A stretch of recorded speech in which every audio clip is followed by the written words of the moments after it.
Hello, hello, hello. Hey, let's do the Cvd-Ktsp tag. This was created at Alan over at Big Hard Books and Classics.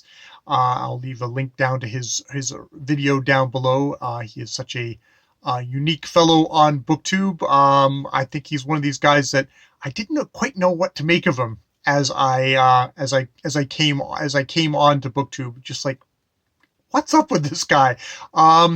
And I don't really interact with him, but it's somebody who's like really worth kind of checking out because he's really kind of one of these people who's just like really a unique, interesting presence on BookTube. Somebody, yeah. So I'd recommend checking out his channel. I would also recommend checking out the other people who have already done this tag. Roz over at Scowl Dangling About the Books.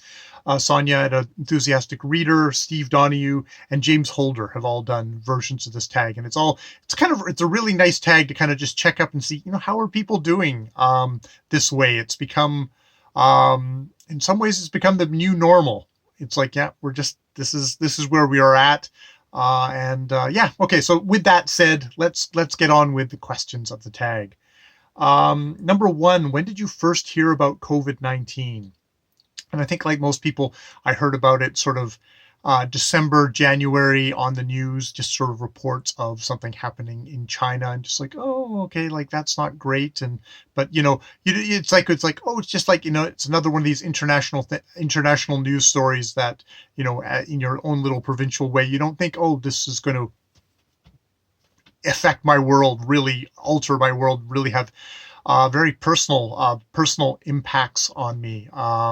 Yeah. So, actually, and it's one of these ones that I actually just stop and say, at the time in the media, in the lower mainland of British Columbia, Vancouver, Richmond, we have a large kind of Chinese population, Chinese Canadians, people who've emigrated from China there, and I noted at the time that there were these reports of like, oh look, like all these malls that were like, predominantly, for the Chinese people who lived in the lower mainland would go to, were suddenly empty. They were like, there was nobody in them, and there was like these news reports on them. And remember seeing images of Chinese Canadians with like having had the masks on and thinking, wow, that's weird. Why do they have masks on and stuff like that? And there being this anxiety of the wider kind of Canadian society going like, oh God, they're going to be the ones who bring it to Canada and stuff like that. And just sort of how that kind of early kind of fear can kind of grip hold of people, and start scapegoating people. And I really think of that in relation to all the kind of the rise in hate crimes against Asian people in general, in North America, in Canada, and in the United States. And that's how that, it's like, it's one of these really sad things of human nature, is like when times gets tough, when people get afraid, they look for scapegoats. They look for people to target. And it's just like that was I think a notable thing at the time. It's like you're casting around for like answers. You're casting around to kind of like somehow comfort yourself. And it's like, oh, it's them. And it's like, it's not them. It's us. It's all of us. So that was definitely one of those kind of first kind of early memories of COVID-19 that, it's one of these things that's kind of important to look at and think about, in hopes that the next economic downturn, the next, health crisis, that you kind of resist that urge to give into fear, to do that to another, to your fellow human beings. Number two, how are things in your neck of the woods? What's open or not? So I guess, in BC, like a lot of places, we're getting we're kind of bracing for the variants to be coming.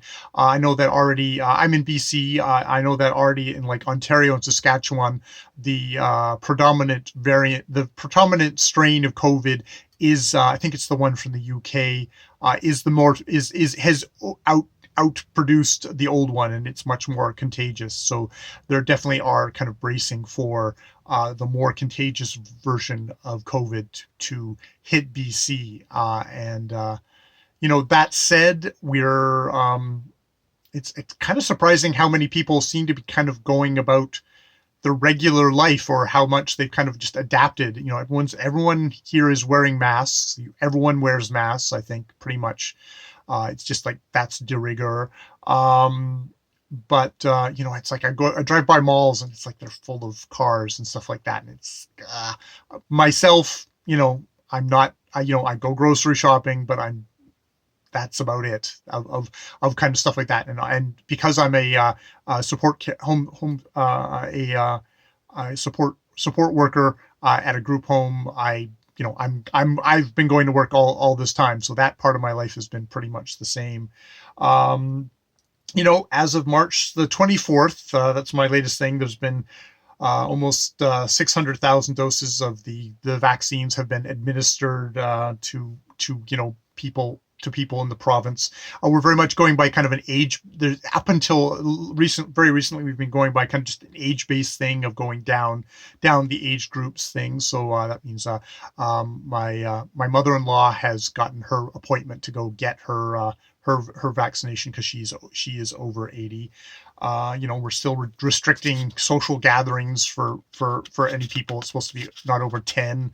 They've boosted the fines to try and kind of stomp down on the boneheads that are in all communities. Whatever community it is, there's always going to be some boneheads who are going to decide that this does not apply to them and are going to get together despite any reasoning or wanting to help. But that's thankfully seems to be a fairly small percentage of the population. As things go, I said, this, it's, of kind of personal stuff. I've shared in earlier videos that my mother died at the very end of February. I learned in March, and I've sort of, I've confirmed that, she died of complications from pre-existing health stuff, and because that she had gotten COVID. So that was a contributor to her death. So I guess, you kind of go with what's happening here. It's like I was estranged from my mother. We had a very complicated relationship. But it's sort of just one of those odd things of